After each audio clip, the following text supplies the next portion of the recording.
دنیا والا ته الله ورښودل چې د دین او د قرآن د یو طالب د لاس نه د جنتي مشکو خوشبويي راځي. علامه شمس الحق افغاني صاحب رحم الله خپل کتاب کې لیکلي دي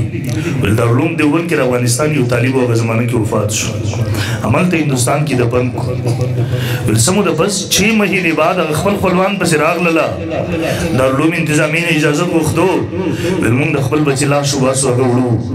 هغوی منع کړل تفصیلي واقعه د تفسیر ته نه ورځم ټایم نشته دی موسم خراب دی هغوی منع کړل ول مه کوئ